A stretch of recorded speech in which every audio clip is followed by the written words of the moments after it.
Hey everyone, कैसे हैं आप सब। तो आज की इस वीडियो में मैं आप सभी बच्चों को बीबिंग यूनिवर्सिटी में एफवाईपी सेमेस्टर 1 या सेमेस्टर 2 आप सभी बच्चों का एसी हिंदी का सिलेबस सेमेस्टर 1 और 2 के लिए सेम ही है। और एसी हिंदी में आप सभी बच्चों को हमने पहला लेक्चर में आप सभी बच्चों को समाज से जो सवाल पूछा जाएगा समाज से वो पूरा कंप्लीट करवा दिया था। अगर आपने वो वीडियो नहीं देखा है तो चैनल पर अपडेटेड प्ले लिस्ट है, जहाँ पर जाके देखिएगा तो आपका समाज हमने वहाँ पढ़ाया हुआ है। पूरा प्ले लिस्ट अपडेटेड है, चाहे आपका जो भी पेपर होगा, डिजिटल एजुकेशन या मैथमेटिकल हो या मेजर माइनर, सभी का एमडीसी का तो पूरा अपलोड किया हुआ है।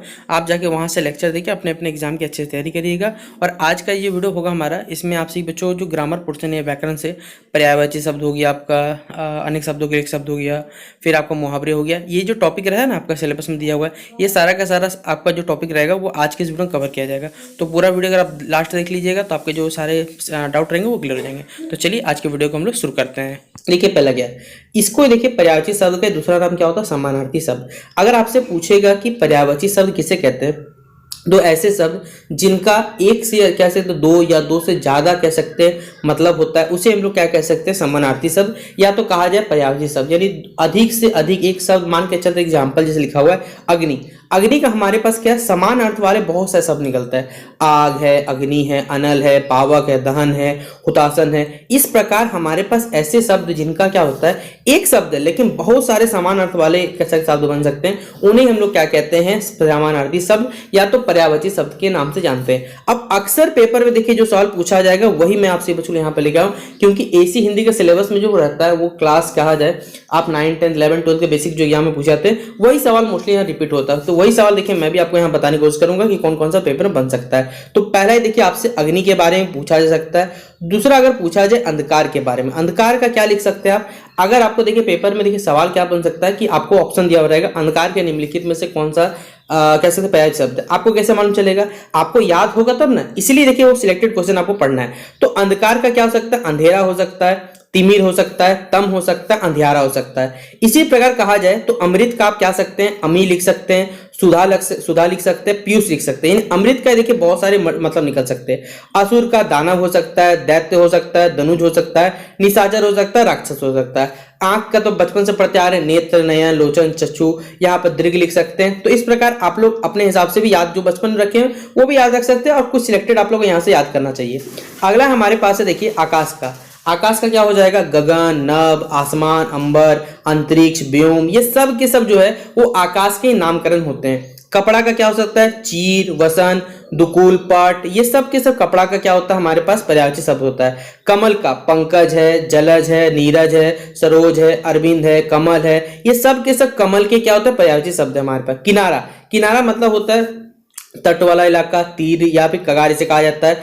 गर्व मतलब अभिमान से कहना, कभी कभी गर्व को देखिए अहंकार वर्ड में रखा जा सकता है। घमंड होना दम कहला सकता है। गणेश जी, तो गणेश जी का नाम क्या क्या है, गजानन है, गणपति है, लंबोदर है, विनायक है। इन नामों से देखिए हम गणेश जी को क्या करते हैं, पुकारते हैं।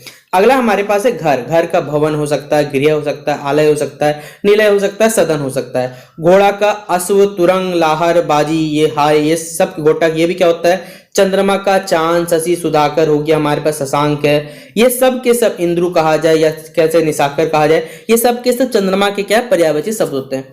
चतुर का क्या हो जाएगा, कुशल हो जाएगा, दक्ष हो जाएगा, निपुण हो जाएगा, पटु हो जाएगा, प्रवीण हो जाएगा। जल का आप लिख सकते हैं अंबु, उदक, कह सकते तोरा, नीर, पानी, वारी, सलल और वह हो जाएगा। अगर दिन की बात करें तो दिन का हो जाएगा दिवस, दीवा, वासर। फिर दही का हो जाएगा काया, तन, शरीर, वदन हो जाएगा। ध्वजा का हो जाएगा केतु, पताका, झंडा या फिर निशान हो जाएगा। नदी की अगर हम लोग बात करें तो नदी का लिख सकते हैं आप लोग सरिता, तटनी, तरंगिनी लिख सकते हैं। नाव का नौका, तरंगिनी या फिर तरनी लिख सकते हैं। पक्षी का खग, चिड़िया, बिहग या फिर बिहंग भी हो सकता है।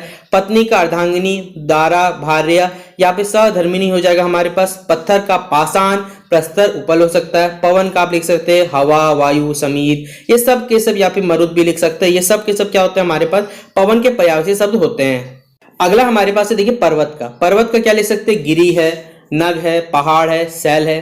पृथ्वी का इसी तरह अवनी, धरा, धरती, भू, भूमि, वसुधा, वसुंधरा लिख सकते हैं। बगीचा का उद्यान, उपवन, वाटिका, फुलवाड़ी। बंदर का कपि, वानर, मरकट, इस प्रकार आप लिख सकते हैं। बादल का कहा जाए तो घन, जलद, जलधर, नीरद, मेघ, प्योद या फिर वारिद। बिजली का कहा जाए, देखिए बादल वाला पूछा जाता है, बिजली पूछा जाता है, चपला, तड़ी, दामिनी, सौदामिनी। भौरा का देखिए अली, भ्रमर, मधुकर, मधुप हो सकता है। मछली का मीन, मत्स्य, इश, ये सब के सब क्या होता है हमारे पास मछली का पर्यायवाची शब्द है। मनुष्य की बात करें तो मनुष्य को आप आदमी, इंसान, मनुज, मानव, व्यक्ति के नाम से जानते हैं। महादेव जी का त्रिलोचन, महेश्वर, शंकर, शिव, शंभु, हर हर महादेव, ये सब सब हमारे महादेव जी के नाम है। मित्र का दोस्त, बंधु, सखा, साथी, सुहृद या स्वजन के नाम से जानते हैं। माता का माँ, अम्बा, जननी, माता, ये सब के सब क्या माता के पर्यायवाची शब्द होते हैं हमारे यहाँ। राजा का देखिए क्या हो सकता है, नृप हो सकता है, भूपाल कैसे भूपाल हो सकता है, भूप होता है, सम्राट होता है, नरपति होता है, ये तमाम जो है राजा के पर्यायवाची शब्द है। रात का होता है यामिनी, रजनी, रात्रि, बिहारी होता है हमारे पास। वन का क्या होता है, अर्नय हो जाता है, कानन हो जाता है, जंगल हो जाता है, विपिन हो जाता है। विष्णु का हरि, केशव, नारायण, चतुर्भुज, ये हमारे भगवान विष्णु के नाम है। वृक्ष का हो जाएगा तरु, द्रुम, पादप, पेड़। शत्रु का हो जाएगा अरि, हो जाएगा दुश्मन लिख सकते हैं आप लोग यहाँ पर, साथ ही साथ रिपु लिख सकते हैं, वैरी लिख सकते हैं। संसार का, समुद्र का देखिए पूछा जाता है, सर्प का पूछा जाएगा, स्त्री का पूछा जाता है, तो याद रखना है समुद्र का भी आपको साथ साथ, ठीक है। अगला याद रखना है, देखिए सूर्य का याद रखना है, सोना का याद रखना है और हाथी का याद रखना है। ये तीन वर्ड आपको साथ साथ याद रखना है। सूर्य का रवि, दिनकर, दिवाकर, सूरज आप सब लिख सकते हैं, सोना का कनक, कुंदन, स्वर्ण, हेम, हाथी का हस्ती, कुंजर, करी, गज, नाग, ये सब के सब क्या होते हैं हाथी के पर्यायवाची शब्द में काउंट होते हैं। अगला देखिए हम लोग पढ़ने वाले हैं विपरीतार्थक शब्द, यानी कि जिसे एंटोनियम्स कहा जाता है और हिंदी में इसे उल्टा शब्द, विलोम शब्द के नाम से भी आप लोग जानते हैं। तो ये तो हर बच्चा एकदम आराम से याद कर ले, इसमें आपको कुछ भी एक्स्ट्रा याद नहीं करवाना है। आस्तिक का नास्तिक, जो भगवान को मानेगा वो आस्तिक, जो नहीं मानेगा नास्तिक। इच्छा का निच्छा, कसूर का बेकसूर, कानून का गैर कानूनी हो जाएगा या गैर कानूनी लिख सकते हैं, गुण का अवगुण, चाल का कुचाल, इस प्रकार देखिए सब लिखा हुआ है। समय का निर्भय, यश का अपयश, योग का वियोग, रहम का बेरहम, रुचि का यहाँ पर अरुचि, ये सब आप देखिए खुद ब खुद पढ़िए ना, बताइए कुछ एक्स्ट्रा याद थोड़ी कराना भाई आपको, बताइए ना। कोई बोलेगा भाई सुबह का पर्यायवाची शब्द क्या होता है, बताओ भाई, सुबह का नहीं लिख सकते। चंद्रमा का पूछेगा, दिन का पूछेगा, क्या ये सब नहीं आता, बताइए। पक्ष का, विपक्ष, उपासक का, तो जो इंपॉर्टेंट है एक्स्ट्रा ना वो सब मैं आपको यहाँ पर मेंशन करते रहूं कि ये लोग आपको क्या करना पड़े, साइड से याद कर लीजिएगा। जैसे देखिए यहाँ उपसर्ग से बताया हुआ है कि उपसर्ग आपने पढ़ते पढ़ा होगा, सफिक्स प्रीफिक्स के इंग्लिश में नाम सब पढ़े होंगे। तो उपसर्ग में देखिए बनने वाले जो हमारे पास शब्द होते हैं उनका विलोम से, जैसे यहाँ पर है अनुकूल, अनुकूल का क्या होता है प्रतिकूल, अपमान का क्या होता है सम्मान, अवनति का क्या होता है उन्नति, आदान का क्या होता है प्रदान, खुशबू का क्या हो जाता है बदबू, दुराचारी का क्या होता है सदाचारी, निरक्षर का साक्षर हो जाता है, परतंत्र का स्वतंत्र हो जाता है, विपत्ति का संपत्ति हो जाता है, ऊपर का नीचे, आगे का पीछे, कह सकते हैं अंधकार का प्रकाश। इसी तरह के राइट हैंड साइड में हमारे पास कड़वा का मीठा लिखा हुआ है, संयोग का वियोग है, सजीव का निर्जीव है, सज्जन का दुर्जन है, सदय का निर्दय है, यहाँ पर सुदाचार का दुराचार, इस प्रकार के जितने सारे सारे वर्ड बनते हैं वो आपको यहाँ पर मेंशन किया हुआ है, तो आप लोग लिख सकते हैं इसे। अब देखिए अलग अलग भी हमारे पास जैसे भिन्न भिन्न शब्दों के कह सकते हैं पर्यायवाची शब्द, पर्यायवाची शब्द बोल रहा हूँ, विलोम शब्द या तो उल्टा शब्द, जैसे कुछ लिखा हुआ है अच्छाई का बुराई हो गया, अल्पायु का दीर्घायु हो गया, अंदर का बाहर, उत्तम का अधम हो गया, उदय अस्त, उदार का नुदार हो गया, ऊंचा का नीचा, इस प्रकार तमाम, दोस्त का गुण, कह सकते हैं फायदा का नुकसान, नवीन का प्राचीन, विकास, निर्यात, ये सब के सब देखिए पेपर में जो मोस्टली सवाल आता है ना उल्टा शब्द से, वही आपको यहाँ पर मेंशन किया हुआ, तो आप इसे पेपर में नोट डाउन अच्छे से कर लीजिएगा, ठीक है। तो ये पहले अगर हम लोग बात करें अनेक शब्दों के लिए एक शब्द, मतलब क्या है, आपके पास बहुत सारे वर्ड है लेकिन उस वर्ड को क्या करें अरेंज कर एक मतलब निकालिए। जैसे अगर कहा जाए 10 है सीधी जिसके, तो आपके मन में सीधा सीधी आएगा रावण को कहा जाता है। तो बहुत सारे शब्दों को देखिए हमने क्या किया, एक मतलब दे दिया या फिर एक अर्थ दे दिया, उसी अर्थ को हम लोग क्या कहते हैं अनेकार्थी शब्द, अनेकार्थी शब्द अनेक शब्दों के लिए एक शब्द से काउंट किया जाता है। जैसे पहले जन्म लेने वाला उसे क्या कहा जाता है अग्रज कहा जाता है। फिर बोला है जिसके समान को दूसरा ना हो, मतलब कोई कंपेरिजन नहीं हो, उसे हम लोग क्या कहते हैं अदित्व के नाम से जाना जाता है। फिर जिसको टाला ना जा सके या जिसे टाला ना सके यानी जो होकर रहेगा उसे क्या कहते हैं अनिवार्य कहा जाता है। फिर जो पढ़ा लिखा ना हो, तो जो पढ़ा लिखा होता है नहीं होता उसे क्या कहते हैं अनपढ़ कहते हैं हम लोग। जिसके माता पिता ना हो उसे हम लोग किस नाम से जानते हैं अनाथ के नाम से जानते हैं। फिर बोला गया हमारे पास पीछे या फिर जो बाद में जन्म लेता है, जैसे पहले जन्म में अग्रज कहते हैं, तो जो बाद में जन्म लेता है या पीछे जन्म लेता है उसे हम लोग क्या कहते हैं अनुज कहा जाता है। फिर बोला गया जिसकी उपमा ना हो तो उसे हम लोग क्या कहते हैं अनुपम कहते हैं। फिर बोला गया जो कभी ना मरता उसे हम लोग क्या कहते हैं अमर कहते हैं। फिर बोला गया जिसका वर्णन ना किया सके, जिसे हम वर्णन में नहीं रख सकते हैं, अवर्णनीय हो जाएगा। फिर बोलेगा जो ईश्वर को मानता है तो आस्तिक, जो ईश्वर को नहीं मानता वो क्या हो जाएगा नास्तिक। फिर बोला जो अवश्य हो तो क्या हो जाएगा अवश्य भामी हो जाएगा। फिर जिसका विश्वास ना किया जा सके अविश्वसनीय हो जाएगा। जो ईश्वर को मानता है आस्तिक, जो कहते हैं जो बाद में पाने का अधिकारी हो उसे क्या या कह सकते हैं जो सत्ता को पाने अधिकारी हो वो हमारे पास क्या हो जाएगा उत्तराधिकारी हो जाएगा हमारे पास। तो इस प्रकार लिख सकते हैं। अगला हमारे पास है यहाँ पर जो काम से जी चुराता हो, मतलब जो काम से भागता रहता है उसे क्या कहेंगे, कामचोर कहा जाता है। फिर बोला गया जो किए गए उपकार, जो हमारे उपकार जो किए जाते किसी पर, उसको माने से क्या कहते हैं, कृतज्ञ कहते हैं। जो उपकार को ना मांगे वो कृतघ्न कहलाता है। गुप्त रखने वाला गोपनीय कहलाएगा। घर से संबंध घरेलू कहलाएगा। और साथ साथ जो दूसरों की निंदा करता है, यहाँ पे कह सकते हैं निंदा करने वाले को क्या कहता है, निंदक के नाम से जाना जाता है। तो ये कुछ आपको क्या रखने थे, अनेक शब्दों के लिए एक सब टॉपिक याद रखने थे। ये हमारे पेपर में अक्सर पूछा जाता है। अब मैं आपको लेके चलता हूँ, देखिए मुहावरे के कौन कौन टॉपिक जो आपको पेपर में पूछे जाएंगे अक्सर। पहले क्या होता है मुहावरे समझ लेते हैं, फिर हम लोग लोक किताबें पढ़ेंगे। तो फिलहाल टॉपिक हमारा क्या है, मुहावरे। मुहावरे मतलब क्या होता है, मुहावरे पदबंध होते हैं। ये क्या होता है हमारे पास कि शॉर्ट्स अगर कहा जाए, जैसे एग्जांपल भी आपको समझाने की कोशिश करूंगा। जिसे लिखा हुआ रहेगा आपको बोला जाएगा कि बहुत दिनों बाद दिखाई देना या ईद का चांद होना। ईद का चांद क्या रोज दिखता नहीं। तो कुछ ऐसे शब्दों को हम इस्तेमाल करते हैं जो क्या होते हैं, शॉर्ट वे में बहुत सारे मीनिंग्स को हम बताते हैं। उन्हें आप मुहावरे के रूप में लिख सकते हैं, जिसमें भाषा में क्या होता है, ये भाषा के सौंदर्य को क्या करता है, बढ़ा देता है। और कहावतें मतलब ये जो पुरानी पुरानी कह सकते हैं, जो हमारे जो बड़े बुजुर्ग रहते थे वो लोग कुछ जो कहे सुनाते थे, इन शब्दों को मतलब निकलता था, उसे आप क्या कर सकते हैं, कहावतें के अंतर रखते हैं। अब यहाँ पर सबसे पहले यहाँ पर समझते थे कि क्या है। जैसे लिखा हुआ अंधे की लकड़ी, यानी क्या हो गया हमारे पास, एक कोई बुजुर्ग है, उसके जीवन का एकमात्र सहारा है, उसे हम लोग क्या कहते हैं, अंधे की लकड़ी। जैसे मान के वो माता पिता जिनकी एक संतान है और वो उस पर डिपेंडेंट है, तो उनके घर की कह सकते हैं अंधे की लकड़ी क्या हो गया, हमारे एकमात्र सहारा हो गया बूढ़ा बुढ़िया के लिए, वो बेटा हो गया उसके लिए। तो बुढ़िया के लिए उसका बेटा क्या हो गया, अंधे की लकड़ी हो गया। ये इसका आप शब्दों में भी प्रयोग कर सकते हैं। जैसे आंखों में धूल झोंकना, जैसे बच्चे क्या करते हैं आजकल हमारे समाज में, अपने माता पिता की आंखों में धूल झोंक। बोले सर आप कैसे बोल रहे हैं, आपकी शादी ही नहीं हुई। भाई मैं बच्चों को पढ़ाता हूँ तो मैं जानता हूँ कि बच्चे ठीक है किस प्रकार करते हैं। बच्चे पेरेंट्स से तो कह सकते हैं, पेरेंट्स के नजर दिखाते हैं कि हम दिन भर पढ़ रहे, लेकिन वास्तविकता कुछ और होती है। तो घरों में कह सकते हैं कि घरों में बैठ के वो अपने माता पिता की नजर में धूल झोंकते हैं, इसलिए कहते हैं धोखा देना। तो यहाँ लिखा हो तुम मेरी आंखों में धूल नहीं झोंक सकते, यानी मुझे आंखों में धोखा नहीं दे सकते।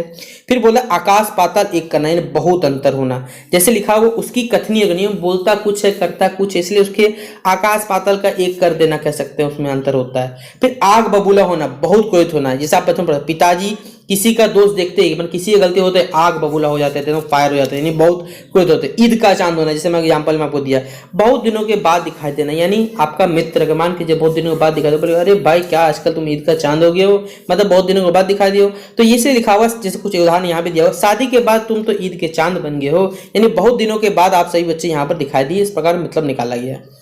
अगला है कलेजे पे सांप लौटना, यानी ईर्षा से, मतलब जलन से पूरा जल जाना। मतलब कहा जाए अगर मान के आप जीवन में क्या क्या तरक्की करते हैं तो आपके रिलेटिव, आपके कह सकते हैं जो दुश्मन रहेंगे वो आपसे क्या होंगे, जलने लगेंगे, मतलब आपको उनके कलेजे पे सांप लौटने लगेगा। तो किसी की उन्नति देखकर तुम्हारे कलेजे पे क्यों सांप लौटता है भाई। फिर है कानों पर जू ना रेंगना, मतलब कुछ भी बोल दो कुछ भी नहीं सुनेगा, अनसुना कर दे, बहरा नहीं है जानबूझकर। मैंने उसे पढ़ने के लिए बहुत समझाया लेकिन उन्होंने सुना ही नहीं। भाई फोन एक चलाना, चलाओ भाई, मेरे क्या कर सकते हैं। फिर बोला खरी खोटी सुनाना, मतलब दाम भर भला बुरा करना, तुम किसी को खरी खोटी मत सुनाओ, ये सब सही बात नहीं है। फिर खाक में मिलाना, मतलब बर्बाद कर देना। उसने कह सकते हैं एक कुपुत्र था किसी वंश का, उसने अपनी सारी मान मर्यादा अपने वंश का खाक में मिला दिया, पूरा पूरी बर्बाद कर दिया। फिर हो गया गुड़ गोबर करना, मतलब पूरा पूरी काम को क्या कर देना, बिगाड़ देना। तुमने सारा काम जो है वो क्या कर दिया, गुड़ गोबर कर दिया, मतलब बर्बाद कर दिया। कह सकते हैं यहाँ पर हमारे पास ये गलत लिखा हुआ है, ठीक है, यहाँ गलत लिखा हुआ है, ठीक है, यहाँ पूरा अलग वर्ड दोनों को जोड़ दिया गया, ठीक है। यहाँ पर हमारे पास इसको हटा दीजिएगा। फिर है घाव पर नमक छिड़कना, मतलब एक तो पहले से कोई आदमी दुखी है उस पर जाके और दुख उसे दे देना, यानी मान के चलते उसकी नौकरी चल गई, उसे बोलते भाई अब तेरा घर भी तुमसे चला गया, मतलब एक तो पहले से उसके कह सकते वो दुख में था, उसे और थोड़ा दुख ऐड कर दिया गया, तो क्या हो गया, घाव पर नमक छिड़कना। फिर है छाती पर पत्थर रखना, यानी बहुत बड़ी हानि पर दिल को कह सकते कड़ा करना, मतलब बहुत बड़ा नुकसान हो गया और उस पर कह सकते हैं वहां पर दिल पर उसने क्या रख लिया, अपना कड़ा रखना है। जैसे लिखा हुआ है बेटा मर गया तो माँ की छाती पर पत्थर रखकर उसने सब कुछ सहना पड़ा, ये हमारे पास छाती पर पत्थर रखने का मतलब हो गया। टेढ़ी खीर मतलब क्या है, कठिन काम। मेरे लिए रस्सी पर चलना जो है वो कठिन काम है या तो टेढ़ी खीर है। फिर डिंग मारना, मतलब बढ़ चढ़ के फेंकू चंद वाला काम करना।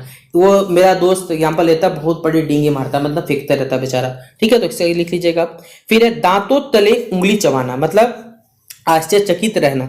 या कहा जाए हमारे पास जादूगर का जादू देखकर तो उसकी कह सकते हैं उसकी जो दांतें हैं, दांतें तले उसने उंगली चबाकर रह गया बेचारा। फिर दुम दबाकर भाग जाना, डर कर बेचारा पुलिस को देखते ही चोर क्या हो जाता है, दुम दबाकर भाग जाता है। नाक कटना मतलब बदनामी होना, ऐसा कुछ ना करो जिससे परिवार की नाक कट जाए। पानी पानी होना मतलब वो पानी वानी कह सकते गाना वाला ब्लू वाला नहीं, यहाँ पर लज्जित होना हो जाएगा। बेटी ने चोरी की तो पिताजी का सिर क्या हो गया, पानी कह सकते पानी से क्या हो गया, पिताजी के जो है पानी पानी होने में लज्जित हो गया। फूलों ना समाना, बहुत ज्यादा खुश होना। बीड़ा उठाना, जिम्मेदारी लेना। लकीर का फकीर मतलब पुरानी प्रथा पर चलना। लोहा मानना मतलब अधीनता स्वीकार करना। श्री गणेश करना, आरंभ करना। हाथ धो बैठना मतलब खो देना। तो ये हमारे पास कुछ अब हम लोग पढ़ने वाले हैं, जिसे आप लोगों कितिया कहिएगा, मुहावरे कहिएगा, ले दोनों का मतलब क्या है। भले लिखने का हिंदी में लोग अक्षरों को इस्तेमाल अलग करते हैं, लेकिन होता वही है। तो कहावतें को ही आप लोग लोकोकितिया के नाम से जानते हैं। यानी जो शब्द, अगर मुहावरे और लोकोकितिया में अंतर क्या है, मुहावरे में क्या होता है पता है, शब्दों के हिसाब से उसमें थोड़ा सा, वर्णों के हिसाब से उसमें थोड़ा चेंजेस कर सकते हैं, या फिर व्याकरण के हिसाब से। लेकिन मुहावरे जो होते हैं ना, वो जैसे रहते हैं वैसे इस्तेमाल होते हैं, उनमें कोई भी चेंजेस नहीं किया जाता। ये दोनों में बेसिकली अंतर होता है, कहावतें और मुहावरे में। तो कहावतें या लोकोकितिया आप जिसे कहते हैं, दोनों एक ही चीज होता है, कुछ अलग नहीं। जैसे एग्जांपल दिया हुआ है, अंधा क्या चाहे दो आंखें, मतलब क्या है, मनचाही वस्तु का बिना प्रयत्न से उसे मिल जाना क्या कहेंगे, अंधा क्या चाहे दो आंखें। फिर लिखा हो अंधों में काना राजा, मतलब गुणहीन लोग हैं, उनमें कोई अगर हल्का सा गुण वाला है ना, उसको बहुत आदर सरकार मिलता है। फिर अज्जल गगरी छलकत जाए, मतलब ओछा आदमी बहुत उतराता है बेचारा। फिर लिखा हुआ अब पछताए हो तो क्या, जब चिड़िया चुग गई खेत, अवसर बीत जाने पे भाई अफसोस करना सब कुछ व्यर्थ है। फिर अपनी गली में तो कुत्ता भी शेर होता, आपने ये डायरेक्ट सुना होगा। यानी अपने क्षेत्र में तो निर्बल वाला भी आदमी या कमजोर वाला, वो भी अपनी शक्ति प्रदर्शन करता है। फिर आगे, आगे कुआं पीछे खाई, मतलब भाई दोनों तरफ विपत्ति है, ना इधर जा सकते ना उधर। उल्टा चोर कोतवाल को डांटे, मतलब खुद का दोष है लेकिन भाई दूसरे को आप दोषी ठहरा रहे हो। फिर ऊंची दुकान फीका पकवान, मतलब बड़ा बड़ा रेस्टोरेंट जैसे खाई नाम का है, बस टेस्ट कुछ नहीं, लेकिन बस नाम है, ऊंचा दुकान फीका पकवान, केवल बाहरी दिखा हुआ। एक पंथ दो कागज, एक ही साधन से क्या होना, हमारे पास दो काम होना। काला अक्षर भैंस बराबर, मतलब अनपढ़ व्यक्ति को क्या कहा जाता है, अनपढ़ आदमी को काला अक्षर भैंस बराबर नाम से जानते हैं। फिर चोर चोर मौसेरे भाई, मतलब एक ही स्वभाव के दूसरे दोनों व्यक्ति है और दोनों मिल जाएंगे तो क्या कहलाएंगे, चोर चोर मौसेरे भाई। फिर जल में रहकर मगर से बैर, मतलब आप किसी के साथ रह रहे हो, किसी का अधीन रह के उसी के साथ दुश्मनी नहीं कर सकते। जैसे जंगल आप कैसा है, पर जंगल में रह के आप शेर से दुश्मनी नहीं कर सकते, तो जंगल में रह के यहाँ पर पानी दिया हुआ है कि जल में रह के मगर से बैर आप नहीं कर, दुश्मनी नहीं कर सकते। फिर जिसकी लाठी उसकी भैंस, ताकतवर की विजय होती है। डूबते को, यानी डूबने जो असहाय व्यक्ति को थोड़ा सा सहारा मिल जाए उसके लिए वो भी बहुत काफी होता है। फिर दूर के ढोल जो सुहाने हो, दूर का चीज, जैसे एग्जांपल है आपको दूर का, ये रेस्टोरेंट बहुत फेमस है 5 किलोमीटर दूर, नहीं भाई वो कहीं नाम का होता है, ठीक है, इसीलिए दूर का ढोल सुहाने होता है। धोबी का कुत्ता ना घर का ना खट, कहीं का ना रहना, घर का ना बाहर का, नाच ना जाने आंगन टेढ़ा, खुद तो ये अयोग, दूसरों को बोलता है भाई तुम भी अयोग, दोष लगाता है। फिर बोला कि हमारे पास बंदर क्या जाना अदरक का स्वाद, अयोग व्यक्ति अच्छी वस्तुओं का महत्व कुछ नहीं समझेगा। बिल्ली के भागो चीका टूटा, मतलब संयोग से क्या होना, परिस्थिति उसके अनुकूल हो जाना। मन के हारे हार है, मन के जीते जीत, यानी मन अगर आपका दुर्बल है तो सब कुछ दुर्बल है, मन की अगर जीत है तो आप सब कुछ वहां कर सकते हैं। फिर मुंह में राम बगल में छुरी, दिखावे के लिए मित्रता पर वास्तव में शत्रुता होती है। फिर लातों के भूत बातों को नहीं मानते, मतलब जो नीच लोग होते हैं वो डरने से भी क्या करते, डरने से ही काम करते हैं। फिर हाथ कंगन को आरसी क्या और पढ़े लिखे को फारसी क्या, यानी प्रत्यक्ष के लिए प्रमाण की आवश्यकता नहीं होती है। फिर होनहार बिरबल के हो चिकने पात, मतलब महान बनने के लक्षण बचपन से ही आपके प्रकट होने लगते हैं, ये बताया हुआ है। तो ये हमारा लोकोकितिया बोलिए भाई, आप लोग कहावतें बोलिए, और मैंने आपको मुहावरे भी पढ़ा दिया। तो ये पूरा टॉपिक आपका कंप्लीट होता है। भी बच्चों का जो आधा सिलेबस है वो कंप्लीट करा दिया गया, जो बचा हुआ सिलेबस रहेगा वो 2 या 3 वीडियोस में आपका पूरा कंप्लीट हो जाएगा, एसी हिंदी का जो भी सिलेबस दिया हुआ है। तो अगर आपको आज का ये वीडियो हमारा पसंद आया तो वीडियो को अपने दोस्तों को शेयर कर दीजिएगा और जितना हो सके दोस्तों जोड़िएगा, ठीक है। तो चलिए मिलते हैं नेक्स्ट वीडियो पे, तब तक के लिए जय हिंद और जय